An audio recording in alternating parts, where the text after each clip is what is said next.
Buenos días, hermanos. Es un gusto estar hoy con ustedes.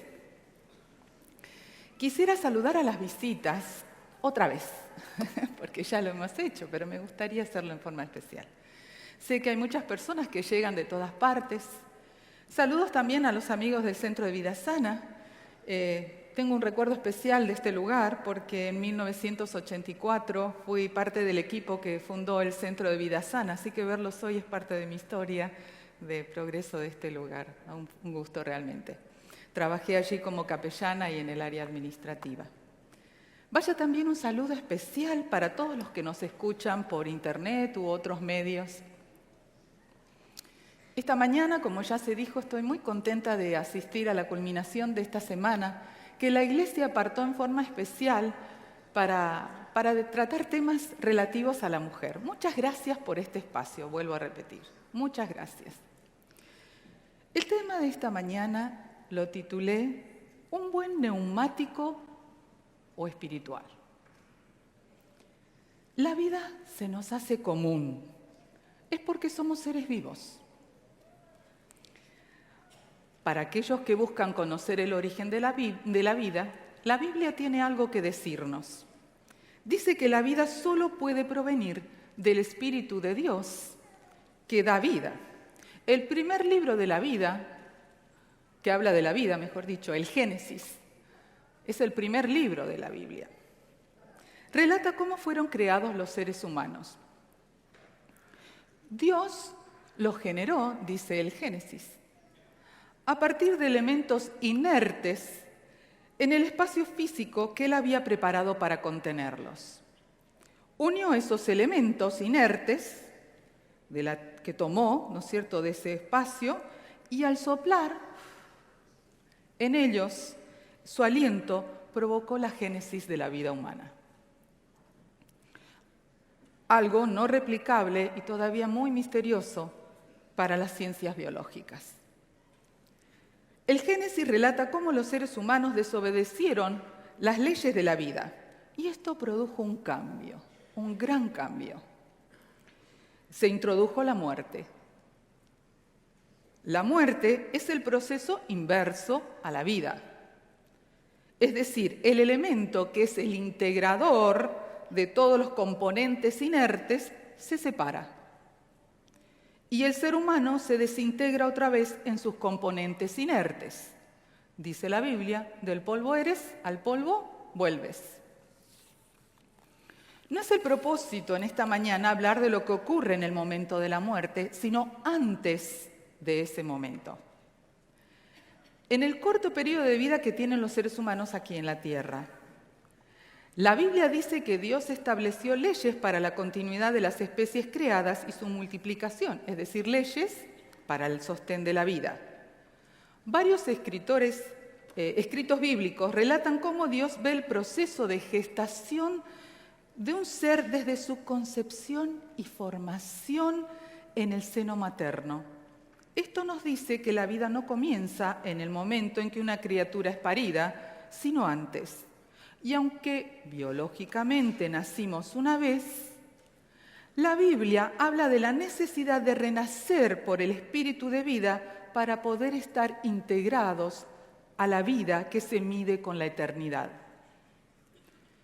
Como en griego la palabra espíritu es pneuma, la Biblia denomina a los que viven por causa del espíritu neumáticos o espirituales. Aunque lo que voy a decir puede resultar un poco extraño, la Biblia también registra que no todos los que recibieron vida están a favor de ella. Que existen dos tipos de neumáticos o espirituales. Unos actúan como integradores y otros como desintegradores. Los integradores son buenos neumáticos y concuerdan con las leyes de Dios para mantener la integración en el universo que Él ha creado. Y los desintegradores son dañinos, pues su propósito no es para vida. Pablo, por ejemplo, el apóstol Pablo, comprendiendo esto, denomina a este tipo de neumáticos también carnales. a aquellos que se alejan de las leyes de la vida y que por su conducta sufren la pérdida de vivir eternamente. De esta manera establece un marcado contraste entre quienes desean hacer la voluntad de Dios y quienes no. La Biblia es un registro del continuo interés de Dios por restaurar plenamente a los seres humanos a su condición de espirituales o neumáticos. En Cristo se hizo presente en forma única. Cristo vino a mostrar en qué consiste la actividad de los neumáticos o espirituales, que al concordar con las leyes de Dios integran los componentes como lo hace el Espíritu de Dios en lugar de desintegrar. Propician la vida en lugar de estar en contra de ella. Por lo tanto, la misión de Cristo consistió en restaurar, en integrar. Sí, en restaurar los conceptos cerrados que la gente tenía acerca de Dios y su propósito para los seres humanos. Jesús vino a restaurar lo dañado por causa de la desobediencia de los seres humanos a las leyes de la vida. Los invito a revisar cómo definió Cristo su misión de restauración en Lucas, el capítulo 4.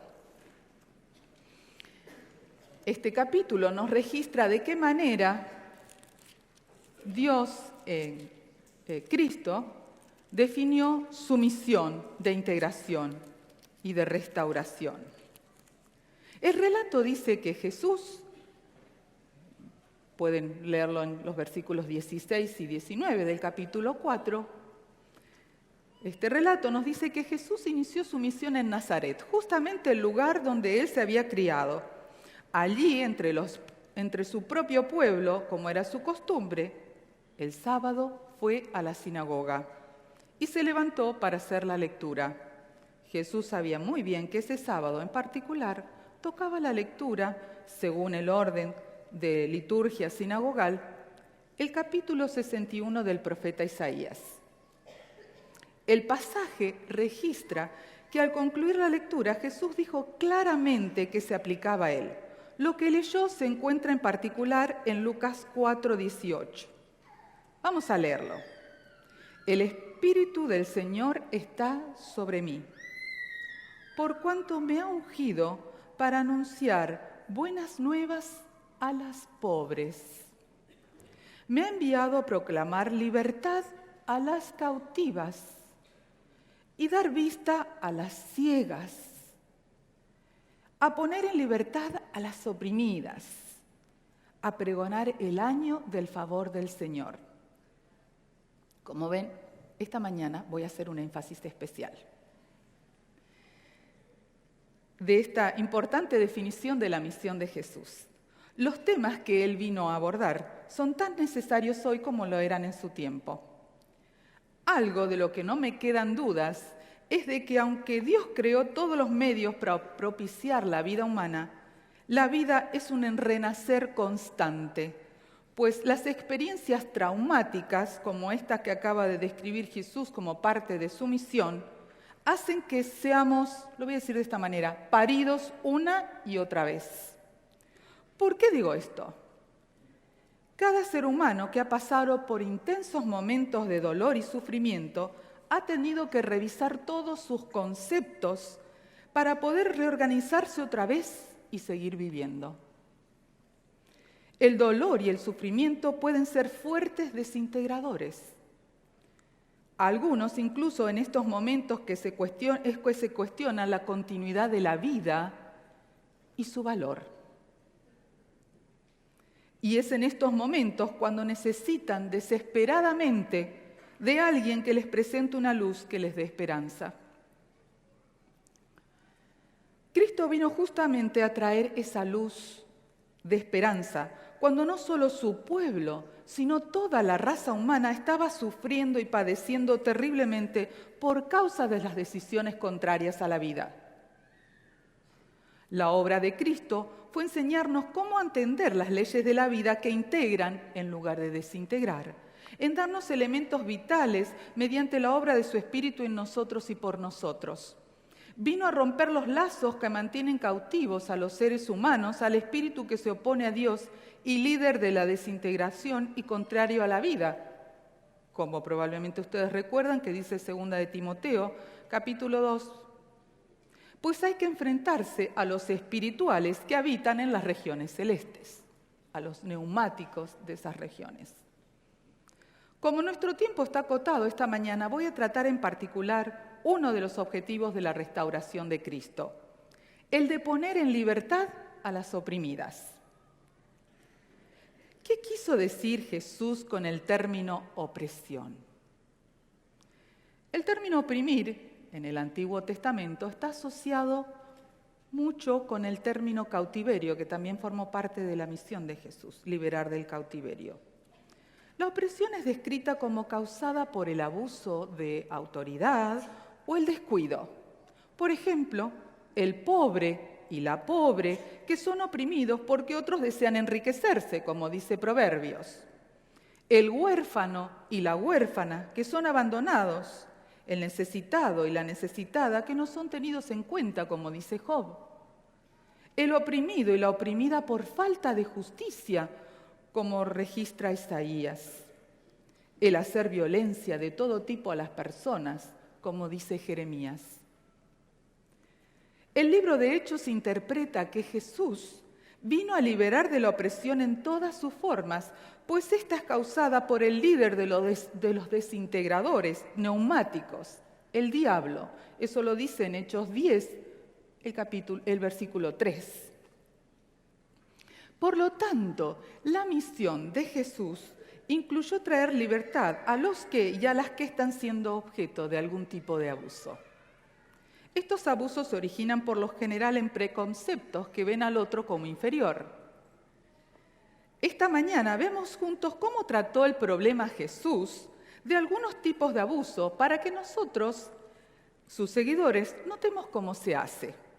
La historia que escogí muestra cómo poner en libertad a las oprimidas. Vamos a conocer a quien llamé Elizabeth de Samaria. ¿Me acompañan? Su historia se registra en el capítulo 4 del libro del apóstol Juan. Los versículos, en todo el capítulo, vamos a comenzando con el versículo 1. No vamos a leerlo todo en esta mañana, simplemente se lo dejo como trasfondo de lectura. Juan, el capítulo 4. Es una historia conocida. Generalmente la conocemos como la mujer junto al pozo. Elizabeth se encontró por primera vez con Jesús en el pozo al calor del mediodía. Imagínense ustedes, el relato dice que Jesús estaba cansado y sediento. La primera pregunta que hizo Jesús a Elizabeth estaba orientada a una tarea, es decir, ¿me darías de beber? La respuesta de Elizabeth a Jesús siguió un patrón de género predecible de comunicación. Se enfocó en la relación. ¿Cómo se te ocurre pedirme agua si tú eres judío y yo soy samaritana? ¿No te das cuenta que los judíos y los samaritanos no se tratan entre sí? ¿Que los hombres y las mujeres judíos no se hablan unos a otros normalmente en público? ¿Cómo se te ocurre pedirme agua? Estaba en lo cierto. Un rabí judío nunca habría iniciado una conversación en un lugar público con una mujer y menos aún hubiera bebido de una taza samaritana. Esto no era política ni socialmente correcto. Para entender lo que hizo Jesús, vamos a responder algunas preguntas clave. ¿Cuál fue la mayor fuente de dolor u opresión de la mujer en el momento en que se encontró con Jesús? ¿Reconoció Jesús su dolor? ¿Cómo lo trató? Jesús sabía que las relaciones para una mujer eran importantes y lo eran también para Elizabeth. También sabía que ella sufría mucho dolor porque había pasado por 5 relaciones rotas en el pasado y la que tenía en el presente era precaria. Sabía que tenía un gran hueco en su corazón interior, allá en lo más profundo. y estaba intentando sentirse integrada y reconciliada con la vida. Salir de la frustración de relaciones fallidas, intentándolo una y otra vez. Cristo sabía por qué había venido sola al pozo y al mediodía, en lugar de hacerlo con otras mujeres en la tarde, cuando el sol ya no era tan fuerte. El dolor de las relaciones rotas la transformaron en una marginada, incluso entre las mujeres. Sufría el abuso de quienes debían haberla ayudado en su dolor y soledad. Elizabeth era bien conocida en su villa, pero no respetada o amada como ella hubiera deseado. La conversación que Jesús tuvo con ella le otorgó valor a su vida, algo que ella no había recibido de los hombres que la rechazaron. En la ley judía, un hombre podía divorciarse de su esposa si ella llegaba solamente a disgustarlo, eso dice Deuteronomio, el capítulo 24. Los judíos sostenían que una mujer podía divorciarse 2, hasta incluso 3 veces como máximo. Solo el esposo podía otorgar un certificado de divorcio. La esposa no tenía recursos económicos. Si la ley samaritana era igual, entonces esta mujer, Elizabeth de Samaria, no solo recibió el rechazo de una relación tras otra, sino que fue marginada socialmente. Es probable que alguna de esas relaciones rotas la habían marcado profundamente, pero al menos en su soledad. No se daba por vencida con la vida y buscaba llenar otra vez ese vacío para sentirse integrada. Su plan era lograrlo con relaciones. Quizás la razón de que no estuviera casada con el hombre con el que vivía era que había sobrepasado su límite de divorcios legales. No sabemos, solo sabemos que ella sentía el rechazo y el menosprecio sufrido por los divorcios. Jesús la encontró en el momento de dolor. Expresó valor hacia su persona al hablarle en un lugar público. Jesús también valoró su intelecto. Tomó sus preguntas en serio. No eran solo una distracción. El relato bíblico muestra que Elizabeth propuso tratar una cuestión religiosa que separaba a los samaritanos de los judíos. Si la pregunta de la mujer era una distracción en la conversación, ciertamente Jesús hubiera vuelto al asunto que había tratado antes. No, lo que la mujer preguntaba era importante y actual. Es más, posiblemente era el fruto de una búsqueda por aliviar su dolor. Ella buscaba a Dios. Cristo no la cuestionó en su búsqueda, simplemente puso ante ella un camino mejor para lograrlo. Cuando la mujer comprendió lo que Jesús le reveló, se dio cuenta de algo muy importante. Notemos la progresión de su comprensión. Primero trató a Jesús como judío. Después dice el relato que lo trató como uno más grande que nuestro padre Abraham. Después lo consideró un profeta y finalmente el Mesías. Jesús valoró a esta mujer no judía al revelarle su identidad como el Mesías. ¿Saben ustedes? Esta es la única ocasión antes del juicio en el que Jesús declaró específicamente que él era el Mesías. Y lo hizo justamente a esta mujer. Una mujer que había sido reiteradamente devaluada por los hombres y por la sociedad, que se encontraba sufriendo intensamente por su impotencia por integrarse a la vida. Jesús valoró a Elizabeth regalándole su respuesta al conocer su dolor matrimonial. 2 veces él notó que ella era confiable y que estaba en lo correcto. Las palabras de condenación estaban ausentes. Jesús no minimizó la verdad. En su lugar, comunicó la verdad en tal forma que mostró respeto por ella como portadora de la imagen de Dios. Jesús le reveló lo que ella estaba buscando, el camino hacia la integración, al decirle que Dios es espíritu, es decir, el único que da vida. Aquellos que lo adoren, le dijo, deben hacerlo en espíritu y en verdad. deben sentirse integrados a su espíritu que da vida. Dios no es Dios de muertos, sino de vivos, dijo Jesús en Mateo 12:27. Por eso vino a dar vida y promete restaurarla. En su entusiasmo, Elizabeth dejó caer su cántaro y corrió a la villa para informar: vengan a ver a un hombre que me ha dicho todo lo que he hecho. ¿No será este el Cristo? ¿Le dijo realmente Jesús todo lo que ella había hecho? En los pocos versículos de la historia se dice poco de su biografía. No obstante, la interacción del gran maestro con ella mostró su vacío y su gran dolor.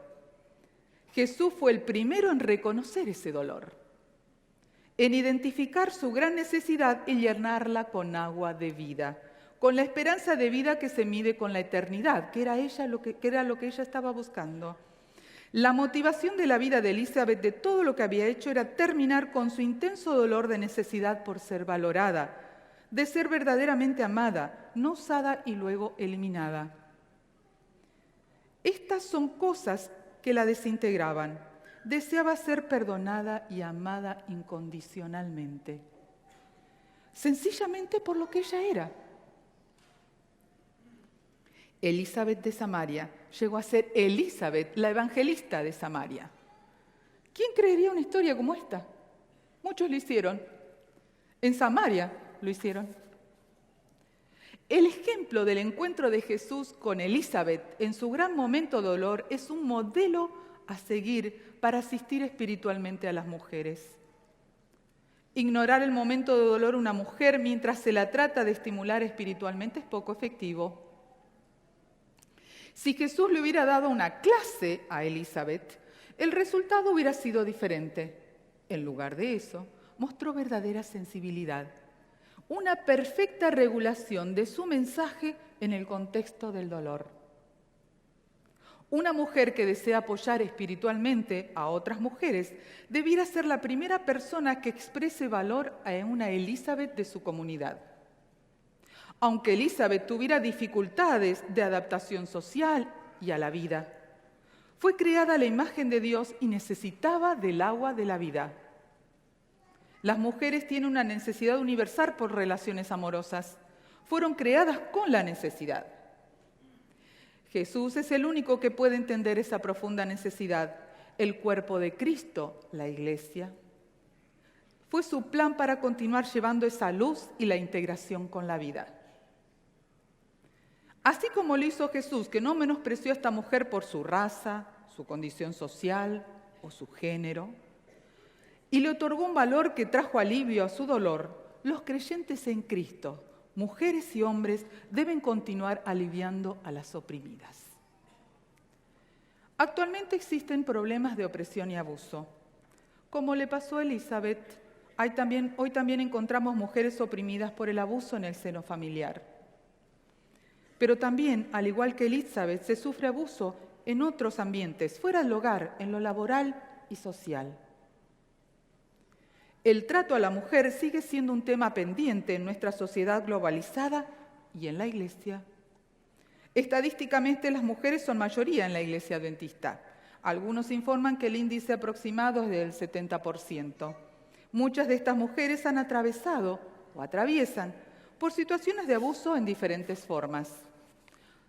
Aunque varias organizaciones han hecho aportes respecto al tema del abuso de género, la Iglesia Adventista también ha llevado a cabo el proyecto, por ejemplo, Rompiendo el Silencio, y actualmente nos llega otro de parte de la división que tenemos que estudiar ahora en el Ministerio de la Mujer, con el propósito de tratar temas necesarios dentro de la Iglesia, pues aún hay cuestiones que debemos colocar en nuestra agenda de pendiente.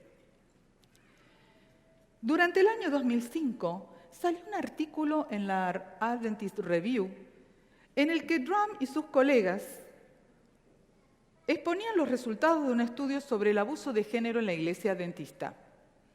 Ellos mostraron que la Iglesia padece el mismo índice o incluso mayor de aflicciones causadas por abuso de género que el índice que existe en la sociedad en general. Entre los más destacados se encuentran los abusos en la pareja matrimonial. Qué increíble esto, ¿verdad? Muchos de estos abusos de género, dice la encuesta, se deben a las siguientes situaciones. La primera, las mujeres no comentan sus problemas privados a hombres y como la gran mayoría de los dirigentes son hombres, nadie se entera del índice real de sufrimiento. Las mujeres que la respondieron declararon que no confiarían en un pastor simplemente porque en la mayoría de los casos es un hombre. Una sobreviviente del abuso sexual de su esposo dijo, nunca recurriría a un hombre para contarle estas cosas porque son muy íntimas. Segunda situación, falta de condenación del abuso desde el púlpito. Otra preocupación que expresaron las mujeres entrevistadas fue que no estaban seguras de la postura del pastor sobre la cuestión del abuso. Una de ellas dijo que nunca había oído un sermón que siquiera mencionara el abuso lo condenara. Esto quiere decir que es importante que aquellas que pueden estar en momentos de dolor, opresión o estar sufriendo, escuchen claros mensajes desde el púlpito que condenen la violencia en todas sus formas. Tales mensajes le dirían a una mujer en tal situación que su pastor es confiable. Una tercera situación fue el consejo pobre e inapropiado que recibían de los líderes de la iglesia. Una mujer que había recurrido por ayuda a su pastor porque era abusada por su esposo, recibió el consejo de que se plantara firmemente ante el ofensor, que le dijera que no la golpeara, que se negara a hacer lo que le pedía y que luchara con él. Resultado, cuando la mujer practicó este consejo, el abusador aumentó su violencia a tal punto que casi la mata. No siempre los que aconsejan tienen la preparación para hacerlo. Una cuarta situación fue que algunas encuestadas sintieron que no fueron tomadas en serio por los líderes de la iglesia. Esto es muy grave en cuanto a la ayuda poco efectiva que reciben las mujeres de parte de líderes masculinos de su iglesia. Una mujer que había juntado finalmente coraje como para contar al pastor de su iglesia su situación de ser severamente abusada por su esposo, recibió como respuesta, «Me cuesta creer eso, pues tu esposo es tan buen muchacho». Esta mujer sintió que eso implicaba que el abuso era su culpa y que estaba siendo descalificada en lo que decía. Esta situación le produjo una depresión que la mantuvo muy mal por muchos años. Y yo sumaría 2 situaciones más. La quinta situación se encuentra sentada en los escritos de Elena de White, en los inicios de nuestra iglesia ya por el siglo XIX. Ella advierte que la visita a domicilio de algunos líderes o pastores puede llevar a ciertas familiaridades que luego traen vergüenza a la iglesia. Ella comenta que esta tarea debe ser hecha por mujeres. Es lamentable que a veces, por desoír estos consejos, se haya tenido tristemente que desafectar de su tarea a varios pastores o líderes. Resulta que la mujer que está padeciendo dolor emocional siente una profunda necesidad de aceptación y eso puede llevar a malos entendidos en momentos de crisis o incluso al abuso. Una sexta situación, la opresión y el abuso por interpretaciones incorrectas de la Biblia. No tengo tiempo para extenderme en esto, pero sí deseo dejar en claro que muchos de los problemas de abuso en la sociedad occidental se deben a que heredaron tradiciones de la Iglesia cristiana basadas en interpretaciones incorrectas de pasajes bíblicos sobre cómo Dios extiende su gracia al género femenino, como si ésta fuera un ser incompleto o incluso de inferior calidad que el hombre. Esto se arraigó tanto en los conceptos sociales que existe un trabajo inmenso, al igual que el que tuvo Cristo cuando tuvo que deshacer conceptos incorrectos de las tradiciones de su época. Estas situaciones nos dan a entender que hay mucho por hacer en el seno de la Iglesia por el bienestar de los creyentes y su integración plena, como lo hacen los buenos neumáticos o espirituales, sin discriminación que desintegran. ¿De qué estoy hablando específicamente? Como lo destacan algunos de los estudios mencionados, es importante que una mujer se prepare para atender a otra mujer. De allí el ministerio de la mujer. Para ser más clara, voy a decirlo como sigue. Un hombre no puede atender y ayudar plenamente a una mujer porque él nunca va a experimentar lo que siente una mujer en lo fisiológico, emocional y mental. Más claro aún, lo fisiológico afecta a lo emocional y mental en todos los seres humanos. Las hormonas masculinas afectan el comportamiento emocional y mental de los hombres, y también ocurre lo propio con las mujeres.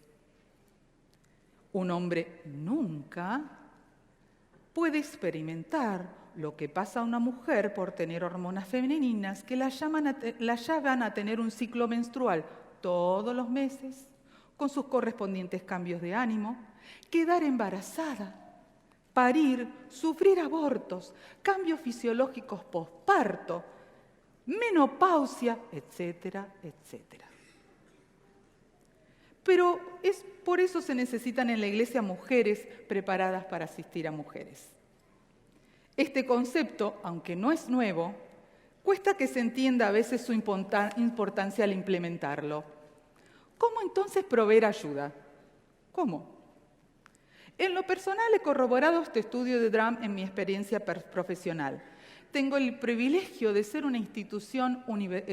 parte de una institución universitaria que ha sido pionera en muchos aspectos. Muchos aspectos. Felicitaciones a la UAP por esto. Esta mañana quisiera destacar que gracias a ese pionerismo, hoy en día hay algunas mujeres, aunque aún son muy pocas, mejor dicho, sumamente escasas, que pueden prepararse en el área teológica y pastoral.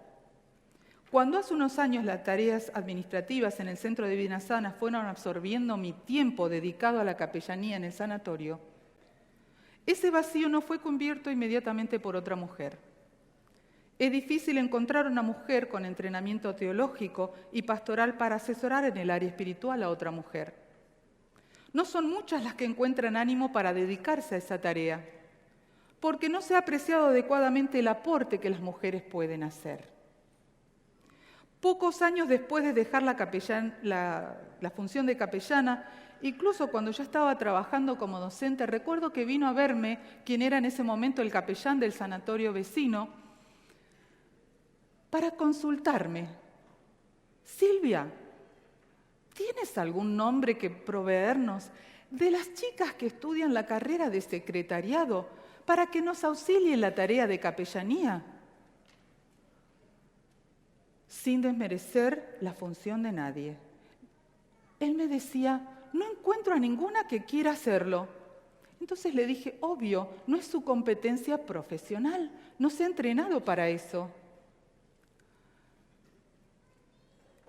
Actualmente esa responsabilidad todavía no está cubierta. Hace unas pocas semanas, hablando con uno de los capellanes, me relató sus dificultades. Una mujer había sufrido el aborto de un embarazo avanzado. Su dolor era tremendo. El capellán la visitó para estar con ella, pero la mujer le respondió que le agradecía su esfuerzo, pero que no deseaba que la visitara. Quería que llamara a su ginecóloga. El capellán me dijo que cuando la médica llegó, todo lo que hizo fue abrazarla y sin decir nada se quedó allí unida con ella en un grande y sentido abrazo, en silencio las dos. Esto le permitió a la mujer llorar su dolor y sentirse acompañada durante el proceso. El dolor y un abrazo. Sí, un profundo y sentido abrazo. El capellán se sintió frustrado por este y otros casos similares. Se da cuenta de su dificultad por asistir a mujeres que están padeciendo dolor por problemas propios de su género.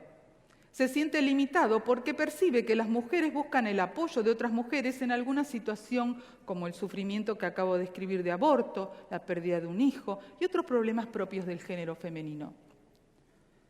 Y es lamentable que en algunos sectores aún de nuestra Iglesia todavía es difícil generar la conciencia de la necesidad urgente de que mujeres asistan espiritualmente a mujeres, sobre todo porque atender esta necesidad es atender a la mayoría de la membresía de la Iglesia.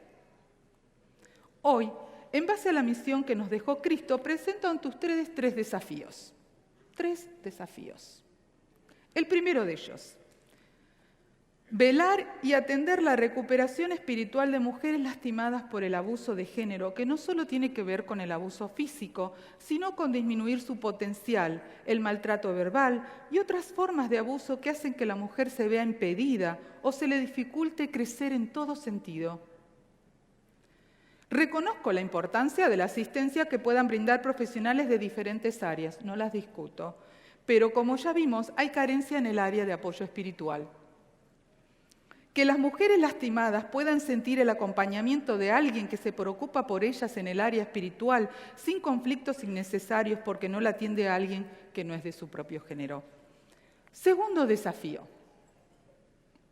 Una preparación eficiente puede ser guiada por una institución educativa. Sueño con el día en que la UAP siga siendo pionera en estas tierras y propicie más abiertamente el entrenamiento de mujeres para cubrir las áreas de capellanía de diferentes instituciones educativas y sanatorios, así como en las iglesias en el área espiritual. Es decir, que cubran las necesidades de la iglesia a nivel local e internacional, así como en la sociedad. Sueño en el día en que haya varias mujeres entrenándose para saber cómo ayudar espiritualmente a otras mujeres y que sufren en silencio buscando encontrarle sentido a sus vidas. El mismísimo apóstol Pablo, de paso, instruyó a Tito en este aspecto, como una estrategia de crecimiento de iglesia. Así que si alguno de ustedes quiere saber cómo va a crecer más la iglesia, pues ya se lo dijo Pablo a Tito. Tenía que ver con la difusión del evangelio en la sociedad decadente de Creta, en este aspecto de que mujeres entrenen a mujeres. ¿Qué pidió Pablo a Tito que hiciera para producir el mayor impacto de la cultura decadente de Creta? Acompáñenme si quieren verlo en el libro de Tito. En Tito 1:5 dice que le pidió que en cada pueblo nombraras ancianos de la iglesia. Segundo, en Tito 2:1 le pidió que enseñara lo que reflejaba la sana doctrina.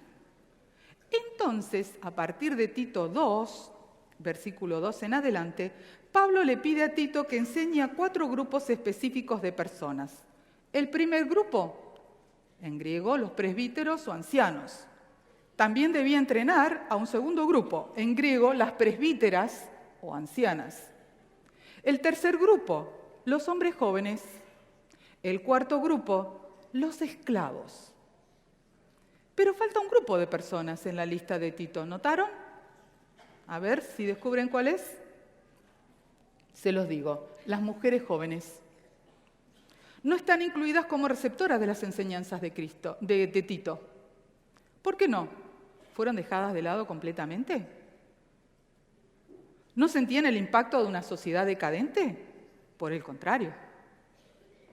Pablo dio a Tito las instrucciones de Dios para tratar acertadamente las necesidades propias de las diferencias de género por el bienestar de la iglesia y mejorar el alcance de las buenas nuevas del Evangelio. Hay 2 versículos en este pasaje que se centran en el entrenamiento de las mujeres jóvenes. Si la extensión del pasaje es un indicador de su importancia, entonces las mujeres jóvenes encabezan la lista. Al resto de los grupos se les da instrucciones con solo un versículo. Las presbíteras o ancianas tenían el rol de instruir a las más jóvenes. ¿Por qué? Bueno, porque así como hay cosas que los hombres atienden en relación con los hombres, hay otras que las mujeres deben atender en relación con las mujeres, y esto Tito no podía hacerlo.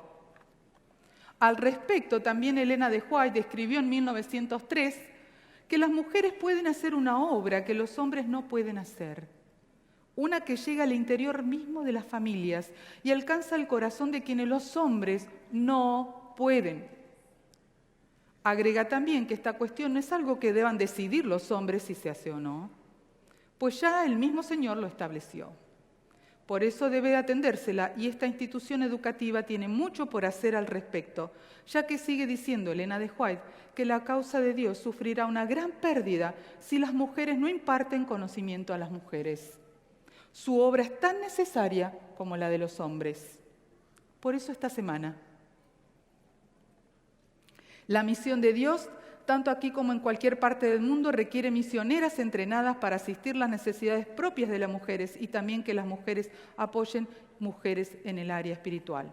Incluso Elena de White también resaltó la importancia de que las mujeres sean asistidas en sus problemas íntimos y ginecológicos por mujeres, aunque apreciamos el aporte de los hombres. Esa es la razón para el planteo del segundo desafío. Si se necesitan mujeres que entrenen a mujeres, necesitamos instituciones educativas que faciliten este entrenamiento. Hace unas 2 semanas hicimos una encuesta aquí en este templo, ¿recuerdan? Así que puedo decirles con fundamento que hay muchas mujeres que padecen dolor en esta iglesia. Sin desmerecer, por supuesto, el esfuerzo de los pastores, debo decirles que muchas de ellas todavía no están asistidas espiritualmente. Tercer desafío y último. Hace 2 semanas me tocó viajar a La Pampa para dar charlas a mujeres en un encuentro de varias iglesias de la zona. Una mujer que asistió a las charlas presentó la siguiente inquietud. ¿Es bueno tener charlas para que las mujeres se valoren a sí mismas, que entiendan cómo las ve Dios y además lo que deben esperar de su relación con el otro sexo? Pero, ¿y los hombres? ¿Están recibiendo instrucción de cómo deben tratar a las mujeres? Recuerdo que la semana pasada, Pastor Jordana, usted dijo en tono jocoso que después de nuestra semana de las mujeres iba a tener una semana para los hombres. ¿Recuerda? Bueno, espero que no sea en tono jocoso ya, Pastor, sino que lo tome en serio.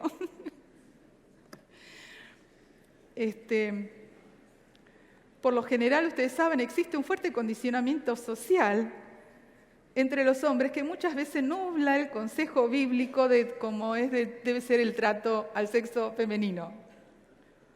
Por lo tanto, la respuesta a la inquietud planteada por esta mujer es el tercer desafío, ¿sí? No les voy a pedir a las mujeres que están aquí que levanten la mano. Creo, pastor, que se sentiría abrumadísimo porque generalmente en la iglesia somos mayoría. Concluyendo. Mujeres que atiendan espiritualmente a mujeres. Instituciones educativas que brinden educación al respecto. Incluso que los hombres sean instruidos cómo deben tratar a las mujeres.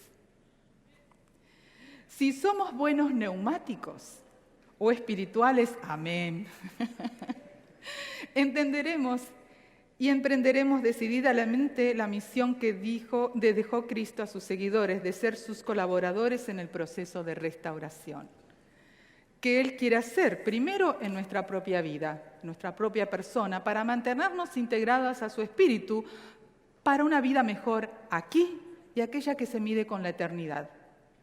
Y segundo, en colaborar para restaurar a otros, integrarlos.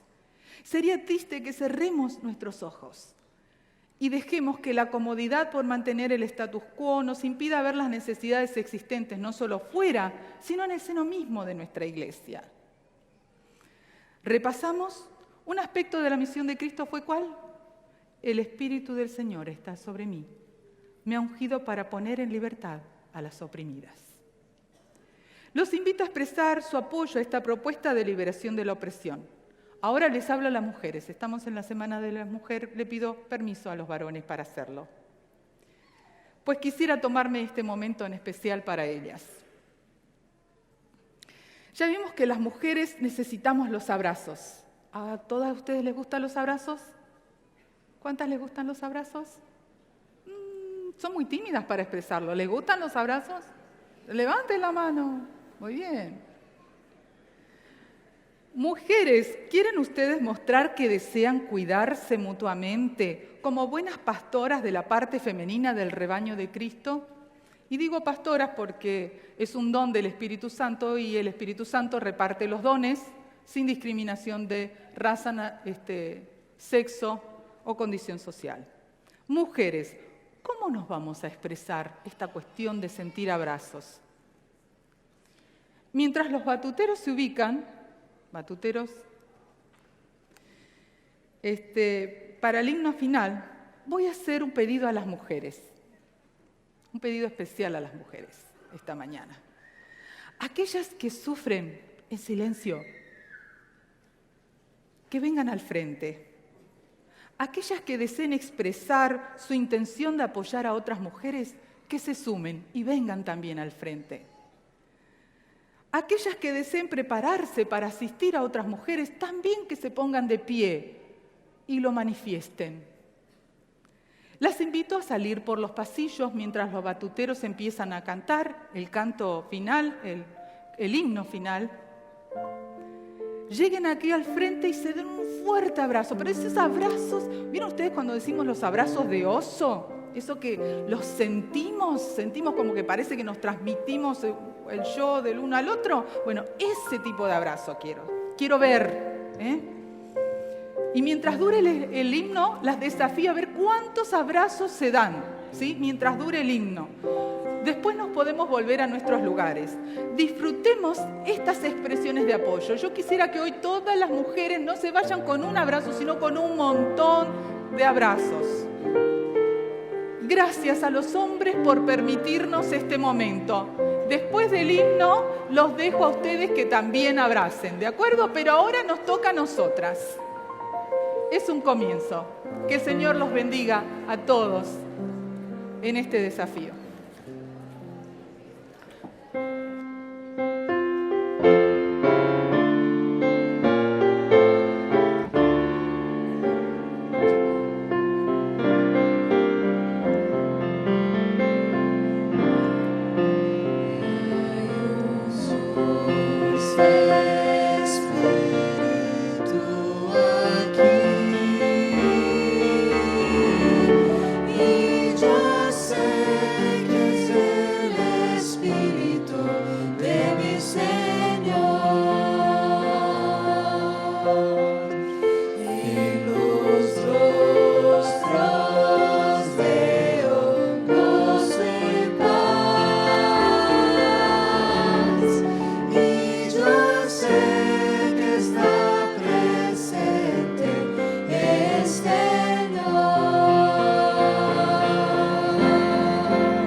De acá adelante. Invitamos ahora a toda la iglesia a cantar juntos nuevamente este himno. Solo podremos actuar como Jesús si tuviéramos el Espíritu de Dios en nosotros. Cantamos todos juntos, hay un suave espíritu. Ahora con alegría, con ánimo, alabemos al Señor.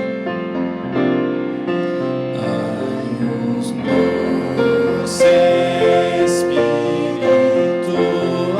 aquí. ¿Nos ponemos todos de pie?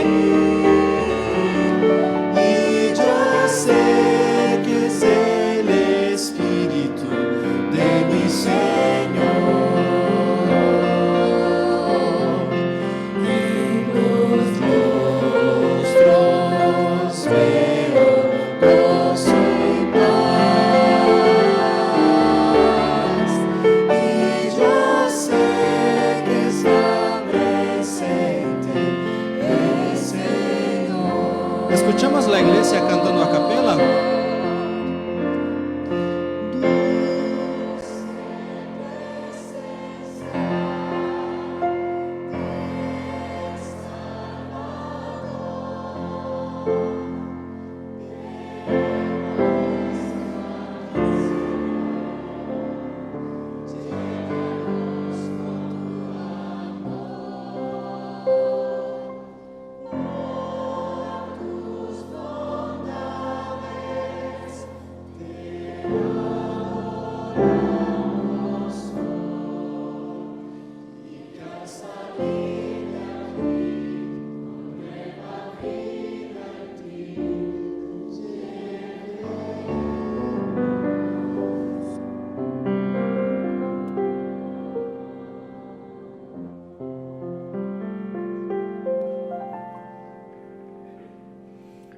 Querido y amante Padre, te agradecemos porque sabemos que tú quieres restaurar nuestras vidas rotas y doloridas.